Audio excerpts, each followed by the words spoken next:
नमस्कार किसान भाइयों। जब ठंड हद से ज्यादा बढ़ जाती है तब आपके मन में सवाल आता है कि भाई कौन सा टॉनिक डालूं या फिर कौन सा प्रकार का पीजीआर डालूं जिससे मेरी फसल बहुत ही अच्छी तरीके से बढ़ जाए।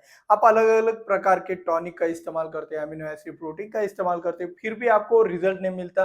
पीजीआर में भी आप अलग अलग तरीके के पीजीआर इस्तेमाल करते हैं, 6BA, जिब्रेलिक एसिड, गोदरेज का डबल वगैरह सब इस्तेमाल कर लेते हैं, लेकिन फिर भी जब आपको अच्छे से रिजल्ट नहीं मिल पाता तब आप सोच में पड़ते हो कि भाई ठंड में ऐसी कौन कौन सी चीजें देनी चाहिए जिससे हमारी फसल की ग्रोथ अच्छे से हो जाए। तो उसके लिए तो हमने भाई मुर्गी की खाद हो गया या फिर गुड़ हो गया जिससे टेम्परेचर बढ़ता है, ये चीजें तो बताइए। लेकिन क्या हो भाई जब हम आपको बताएं कि भाई टॉनिक में से कौन सा टॉनिक इस्तेमाल करने पर या फिर पीजीआर में से कौन सा पीजीआर इस्तेमाल करने पर आपकी फसल की ग्रोथ ठंड में भी हो जाएगी, तो बहुत मतलब आपकी सहायता हो जाएगी। तो इसके लिए एक लाइक भी बनता है। और चलिए शुरुआत करते हैं, ठंड में कौन सा टॉनिक पीजीआर काम करेगा।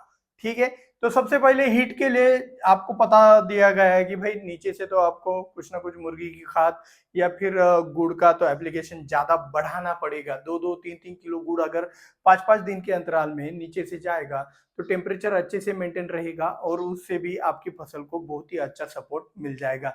और इस साल ज्यादा ठंड भी हो सकती है कुछ कुछ इलाकों में, और कुछ कुछ इलाकों में अभी अचानक से बादल आ जाते हैं तो उससे जो ठंड है वो कम हो जाती है। तो कुछ इलाकों में फायदा होता है, कुछ इलाकों में नुकसान होता है ठंड के कारण। तो यहाँ पे आज के इस वीडियो के अंदर हमारा सबसे पहला सवाल, टॉनिक का कौन सा इस्तेमाल कर रहे हैं। अभी टॉनिक के कितने प्रकार आते हैं भाई। अमीनो एसिड आता है, ठीक है। अमीनो एसिड आपने अलग अलग प्रकार का इस्तेमाल कर लिया फिर भी आपको रिजल्ट नहीं मिल रहा है। अपने प्रोटीन, अलग अलग प्रकार के प्रोटीन का भी इस्तेमाल कर लिया फिर भी आपको रिजल्ट नहीं मिल रहा है। इसका एक और प्रकार आता है सीवीड। सीवीड से आपको बहुत सारी मदद होने वाली है, इसीलिए आज का फोकस हमारा सीवीड के ऊपर टॉनिक के अंदर रहने वाला है। तो हम क्या करने वाले हैं, सीवीड का भी इस्तेमाल करेंगे प्लस साथ ही साथ इसके साथ हम इस्तेमाल करेंगे पीजीआर का। अभी पीजीआर में कौन कौन से पीजीआर काम करते हैं, तो भाई 6BA का हमने इस्तेमाल कर लिया, जिब्रेलिक एसिड का इस्तेमाल कर लिया, हमने होमोब्रासिनोलाइड का भी इस्तेमाल कर लिया, हमने IA का भी इस्तेमाल कर लिया, हमने IBA का भी इस्तेमाल कर लिया। तो भाई ऐसे बहुत सारे प्रकार के पीजीआर आते हैं। तो ये दोनों का कॉम्बिनेशन कौन सा वाला बेटर रहेगा जिससे एक बूम मिलेगा। तो बूम पाने के लिए सबसे बेटर वाला जो ऑप्शन निकल के आता है वो इनमें से आता है। भाई देखो, सबसे पहला वाला चीज, आपको स्प्रेइंग एप्लीकेशन बिल्कुल नहीं करना है। स्प्रेइंग एप्लीकेशन करोगे तो भाई पत्तियों में नाजुकपन, वही कीटकों का ज्यादा अटैक, वही डिसीज और वही वायरस बढ़ जाता है। और कई बार मैं आपको एक चीज बता देता हूँ, अब के दिनों में क्या हो रहा है, हर कोई प्रोडक्ट में 2,4-D नजर आ रहा है। तो 2,4-D के कारण क्या होता है, उसका स्प्रेइंग करते हैं तो वहां पे बैड इंपैक्ट आपको दिखाई देता है, बिल्कुल वायरस जैसी पत्तियां दिखाई देती है। आपको लगता है वायरस आ गए, लेकिन वायरस नहीं होता है। एकदम एक स्प्रे होने के बाद तुरंत तीसरे दिन अगर आपको पत्तियां ऐसी खिंची खिंची दिखाई दे पूरे A to Z प्लॉट में, समझ लेना ये वायरस नहीं है, ये उस दवाई का इम्पैक्ट है जिसके अंदर 2,4-D मिलाया गया है। क्योंकि वायरस जब आता है तो एकदम से पूरे प्लॉट में नहीं आता है, थोड़ा थोड़ा करके वो बढ़ता है, ऐसे एकदम से नहीं होता है। तो यहाँ पे ये चीज आपको बहुत ही ध्यानपूर्वक रखनी है कि भाई ज्यादातर जो प्रोडक्ट होते हैं ना उनके अंदर भी आपको सतर्कता आपको। अभी देखो एक और न्यूज आई है जो व्हाट्सएप पे हमारे एक कंपनी का थायोफिनेट मिथिल है, उनके प्रोडक्ट के अंदर 2,4-D मिला है और बहुत सारा नुकसान हो गया, ऐसा न्यूज है। अभी इस न्यूज के तहत अभी आगे क्या हो सकता है क्या नहीं, ये जैसे जैसे आगे बढ़ेगा हम आपको बताते रहेंगे। इससे पहले भी लिक्विड फर्टिलाइजर में भी 2,4-D की बातें आ गई थी। ये 2,4-D क्यों मिलाया जाता है, तो ये इसी का काम करता है भाई, बहुत ही कम मात्रा में जाता है। तो ये वाली न्यूज अभी कितना सच है कितना झूठ है, ये जैसे हमें पता चलेगा हम आपको बता देंगे। तो भाई 2,4-D क्यों मिलाया जाता है भाई, उसके रिजल्ट बढ़ाने के लिए। तो अभी भाई बहुत सारे प्रोडक्ट के अंदर ऐसे खतरनाक चीजें मिलाई जा रही है।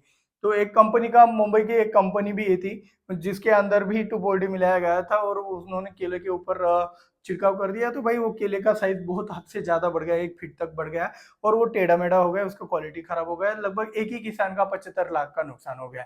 तो इस तरीके से ये 2,4-D टॉनिक के लिए इस्तेमाल किया जा रहा है, शॉर्टकट आजमाया जा रहा है।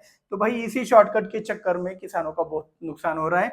इसीलिए आपके हाथ में भी एक गलत प्रोडक्ट आ सकता है आपके टॉनिक के रूप में। तो ये टॉनिक के रूप में गलत प्रोडक्ट हाथ आने से अच्छा है, अगर भाई आ भी गया तो जमीन के माध्यम से दोगे तो भाई जो नुकसान होगा उसकी तीव्रता बहुत कम होगी और वो रिकवर करने लायक होगा, ना कि भाई अपने ऊपर पत्तियों के ऊपर डाल दिया तो भाई खेल ही खत्म हो जाता है। तो इसीलिए हम जो भी करेंगे वो सॉइल एप्लीकेशन वाला ही करेंगे, ये बात आपको ध्यान में रखनी है टॉनिक के रूप में, ठीक है। तो सीविड आप किसी भी कंपनी का ले, मैं यहाँ पे कोई भी कंपनी का नाम सजेस्ट नहीं करूंगा क्योंकि भाई हर एक कंपनी अब गड़बड़ कर रही है। तो यहाँ पे आप सीविड किसी भी कंपनी का ले, सीविड के साथ आपको क्या करना है, IAA मतलब क्या, indole acetic acid, indole acetic acid का इस्तेमाल करना है।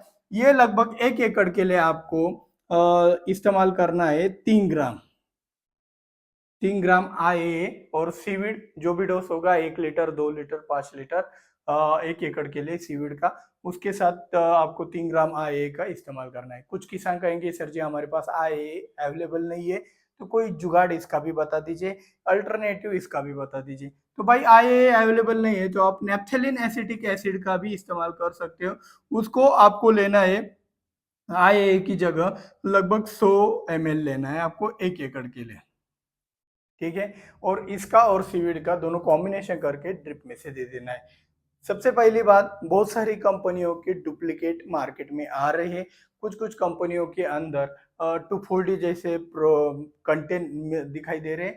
2,4-D डालने का, भाई 2,4-D एक हर्बिसाइड है लेकिन वो बहुत ही कम मात्रा में, सुई की नोक जितना अगर प्रोडक्ट में डालते हैं तो उसके रिजल्ट एक टॉनिक के जैसे आते हैं, इसलिए वो डालते हैं। लेकिन डालते वक्त गलती हो गई, थोड़ा सा ज्यादा 19-20 बढ़ गया तो भाई वहां पे वो हर्बिसाइड का ही काम करता है और नुकसान हो जाता है। यही वाली चीजें हमारा नुकसान कर रही है, तो यहाँ पे सतर्क रहना बहुत जरूरी है। आपके एरिया में ऐसी कुछ घटना हुई होगी तो नीचे कमेंट बॉक्स खुला है, आप टाइप कीजिए। आपके लिए भाई ये स्वतंत्र है, आप कुछ भी यहाँ पे मतलब जो भी एक सच है वो बिंदास आप टाइप कर सकते हो, जिससे हमारी ये बाकी के किसान है वो भी ये कमेंट पढ़ सके और जिससे सभी किसान सावधान हो सके। तो कमेंट बॉक्स में कमेंट जरूर करना कि भाई ये आपके साथ हुआ है या फिर हो सकता है। मिलते हैं अगले वीडियो में। जय जवान जय किसान।